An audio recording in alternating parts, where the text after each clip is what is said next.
turn with me, if you would please, in your Bibles, back to Philippians chapter 4.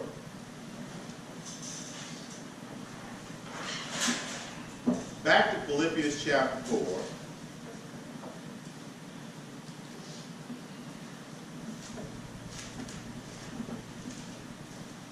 Starting in verse 8. Philippians 4:8. And what I want to do is just take a minute and look at and kind of answer a question. Does the Bible support positive thinking? There is a movement, so to speak, or an ideology in the world that that you can think things into reality, and that you can vision things and see things and name it and claim it. This is going to happen, and that can get very skewed, and it's very difficult for many to understand, and it's really a trap if you look at it in the wrong perspective. But the Bible does talk very much about the importance of positive thinking. In fact, I think about how it says in the Proverbs, it says, "A man thinketh, so is he." And so as I thought about it this morning, last week we talked about worrying and not to worry. Remember we talked about how you're not designed. Did you know that you're not designed to worry? That's why stress will cause you all sorts of problems, headaches and stomach aches, and actually say cardiovascular disease actually can stem from where people have so much stress and worry in their lives. So if it destroys your body, that lets you know that you are not designed. Don't miss, you are not designed to worry. And when you worry, it's based upon what? What you are thinking about. So as we think about that in Philippians 4, remember Paul talked about rejoicing in the Lord and not to be anxious, worry, about anything, and about the value of prayer and petitioning with thanksgiving, that attitude of thanksgiving to let those requests be known to God. He promises us one thing that we all stand in need of: peace. But he talks about how we are to do that in verse 8 also. What should we do? And here's the thing. There's two different aspects of how we respond to circumstances in life. One is faith. The other is fear. Fear causes us to destroy ourselves. Many times people make a mistake. You say, well, why did you do that? Why would you do something? Well, I feared that. I feared that. I feared if I didn't do this, that, and so fear was a motivator for their actions. When fear is a motivation for our actions, the result is self-destruction. Don't ever forget that. If fear is what's motivating your action, the results will always be self-destruction. But see, the problem with faith is faith makes you wait. And we don't like to wait. Some of us, some are good waiters. Some of us aren't. And so we have to be very careful to hold ourselves back, because in wanting to exercise faith, but not being able to wait, fear will creep in, and then we'll do things that is ahead of God or is not God's plan, and mess up the very thing God has planned for us. He's always promised would be good. So he says here in verse 8, while you wait. And in fact, he says, finally, brothers, but I would say, you could paraphrase this with, so while you wait on God, while you wait to see what's happening next, while you wait to see what his plan is, do these things. Whatever is true, the things you know that are true. What do you know? God has always been there for me. That's the first thing that is true. I heard a minister this week, and I just caught a clip of it, but it was very true. We have to learn to live in the gaps. You see, all of us live in a gap. There is what we used to be, what we want to be, and where we are. And where we are is in the gap. So if you look at where you used to be, and where God has brought you to, then from that you can have hope that where you want to be, God will see you there. So instead of always getting panicked about where you want to be and where you want to see and where you want to get, which is yet to come, God has given you where he's brought you from to help you hold on until he gets you to where he wants to take you to. And if we can learn to live in that gap, having that desire for what's in front, but holding on to the promises of what he's done in the past, we'll have this stability. And there's not a soul in this room that can't tell me God's been good to them. There's not a soul in this room that can't tell me there's been times when your back has been against the wall and you didn't know what you were going to do and you didn't even think you could stand any longer. And sure enough, God opened a door that only could be by his hand to bring you to a point where all you could do is give him all the honor, glory, and praise. That's the true thing he said for you to think about while you wait on what he is yet to do. Don't ever miss that. You think about the blessings. If I could stay here and just totally just take over this moment, giving you account after account after account after account of what God has done in my life and in my family. I can tell you about account after account after account of where he has been faithful and true. And I submit to you, Pastor, you can sit down because I can stand up here too and I can tell you account after account after account after account. You see, and that's what he calls a testimony. Yes. And so if you can remember where God has brought you from, it gives you the strength to be like Paul said, after you've done everything to stand, you keep on standing as you trust him for that which he is yet to do, that he has promised you is going to be but one thing, good. He's given you, I know the plans I have for you, says the Lord. Plans not to harm you, but to give you hope and a future. I know, you don't know. You don't know if you stand in the gap. But I know the plans, and I promise you it's going to be good. And when you wonder if it's going to be, remember what I've done to the point of where you stand right now. And it gives you hope as you do what you cannot do very well. Wait for what I'm yet to do in your future. We are, as the old song says, we're standing on the promises of God. That's what Paul is telling these people here. And I ask you today, what are you standing on? Maybe you didn't even know you were living in this gap. But you know what life is? Life is a gap. It's something you are passing through.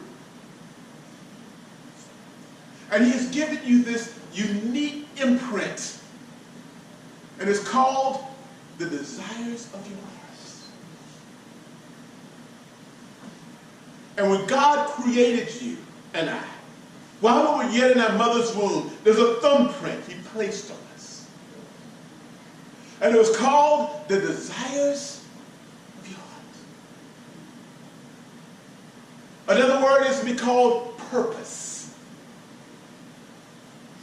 And God has a plan for you that's going to be purposeful for you, that will give you peace as you walk through this gap called life until you see him face to face. And we must learn, beloved, to be able to walk in this gap. So therefore, whatever is noble, what do you do? While you're going through in the midst of things that's happening, even if it seems wrong, he says here, do what is right. Do what is pure. Do whatever is lovely. Whatever is admirable. If there's anything, see here's that gap. If there's anything that is excellent or praiseworthy, what is it that's behind you that God has done? He says, do what? You think about those things. You keep your mind on what God has done in your life. You might need to speak it to somebody to help encourage them as you encourage yourself as you wait on the next move that God has planned for your life, that he has said is good. He said in James, every good and perfect thing comes from the Father. And he has got good and perfect things planned for you and I as we trust him in this thing called life, or this gap that we find ourselves walking through.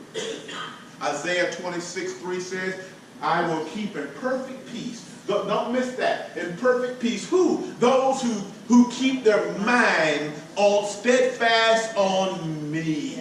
Oh, but I get tired. I don't know how to deal with this. And he tells us in Isaiah 40, he says, even young men go tired and weary and stumble and fall. But those that wait upon the Lord shall do what? Wait, that's the gap. That's the gap. So you don't miss the gap. In the gap, you're waiting for what he has done. As you're there waiting on the Lord, he will do it. I will renew your strength. You will mount up wings as eagles. You will run and not grow weary, and you walk and you shall not faint. But don't miss this. What are you doing? You are standing. Don't miss that. You can't run or walk laying down. What did Jesus tell the man when he would find himself in his gap of destitution and lying down? He said, pick up your mat and get up. He didn't sit down, oh, let me sit down here beside you. And no, get up and stand and move with what you have to. Why do you have a mat? Because that's all it is. That's all it is. You take what you have and you stand. And somebody today may need to take what they have and stand. The only thing between you and me, too, and God's plan for us is us. Trusting him. Standing. But you don't know what I'm going through, Pastor. No, I don't. But God does. And that's why he said in James, consider it pure joy as you stand in the gap of trials. Because you know that the perseverance that you have will develop through your faith. Your faith will develop perseverance. Oh, but if you need wisdom, you don't know what to do, ask me. And I'll tell you, and I won't hold anything back right where you are. All I ask you to do is trust me. Do not doubt. And that's what some of us do. Some of us ask, but we doubt as we're asking, much less after we ask. I wrote this down about this, having this joy that is rejoicing, as Philippians 4:4 said about this rejoicing in the Lord. I wrote this down from one of the ministers that I truly love, Chuck Swindoll. He said this: humor helps your brain function in a healthy way. In reacting to humor, both sides of the brain are activated simultaneously. When you tell a joke, the left side, the part responding and thinking, starts firing. When you get the joke, some of us don't do that. When you get the joke and start laughing, the right side becomes active. Research indicates that people tend to be more creative when they see something that's funny. Other studies suggest that laughter helps increase the flexibility and creativity of thinking. Humor even has been used to help strengthen the immune system.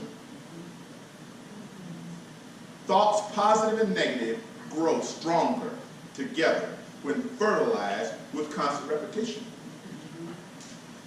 That may explain why so many who are gloomy and gray stay in that mood, and why others who are cheery and enthusiastic continue to do so. Don't miss it. Even in the midst of difficult circumstances. Please do not misunderstand. Happiness, like whining, is a matter of right thinking. No intelligence, age, or position. Our performance is directly related to the thoughts we deposit in our memory bank, and we can only draw upon them if we deposit them. His last analogy. This got me. What kind of performance would a car deliver if every morning before you left for work, you scooped up a handful of dirt and put it in the crankcase? The fine-tuned engine would soon be coughing and sputtering. Ultimately, it would refuse to start. The same is true in your life. thoughts. Let me say this. I'm going to pause there for a second. Any label that people put on you is a lie. I don't care if it's from your mama, your daddy, your boss, your friends. Don't you ever receive a label that people place on you. Because it doesn't matter what people call you or say about you. What matters is what you say about yourself. And the label only applies if you see yourself the way people proclaim you to be. You reject that. Did you know you are an apple in God's eye? Do you know he said you are fearfully and wonderfully made? If there is any word that's excellent, that's what God says is your label. Be very mindful of that. Don't receive the labels, the brands, the whatever you want to call it, that people put on you. Because it's a lie. God has said you're awesome. He said, in fact, in Ephesians, he said that you are a masterpiece created in Christ Jesus to do good work. That's what God, that's what your Creator, the one who really knows you, has said about you. So I don't know about you, but I'd rather see myself the way my Creator says he sees me than the way other people say they see me, who really have no impact or influence in my life at all. So, the same is true in your life. Thoughts about this, here it is, thoughts about yourself, an attitude towards others that are narrow, destructive, and abrasive produce wear and tear on your mental motor. They send you off on a road of destruction.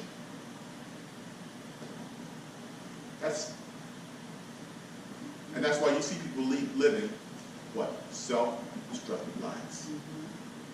I'm going to leave you with this. This thinking about these things that are good, pure, and lovely. He said in verse 9, whatever you have learned, whatever you have received, whatever you have heard or seen in me, Paul saying to the followers, put into practice. And what's the promise? And he says that the God of peace will do this. Don't miss this.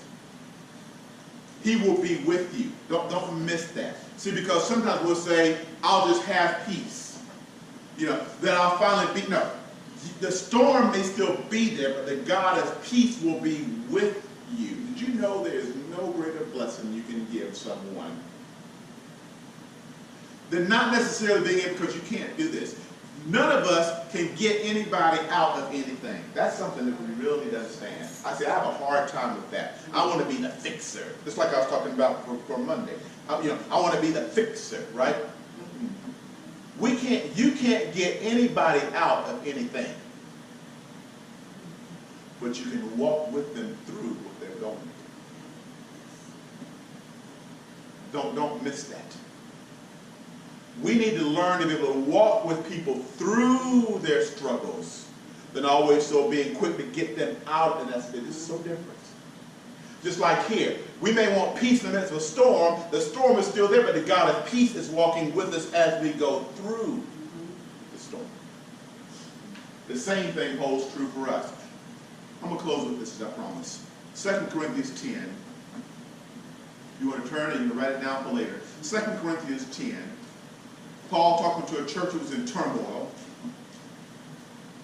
in panic, about to be torn apart, all kinds of struggles.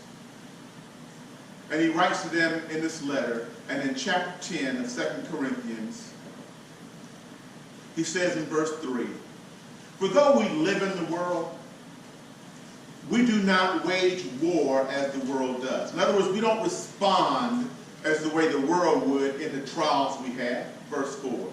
The weapons we fight with are not the weapons of this world. What are those? The antagonism, or get even, or cutting each other down, or being deceptive, or being confrontational, or being brutal, or whatever else, being slanderous, being a liar. We don't use those weapons. On the contrary, the weapons we have, note this, have divine power. It means God is the one who's empowering us. to demolish strongholds. What are these strongholds that I talked about earlier? When you find yourself worrying, I find myself worrying, we find ourselves in a rut, we find ourselves acting out of fear, that's a stronghold. That's what that is. That's like a prison.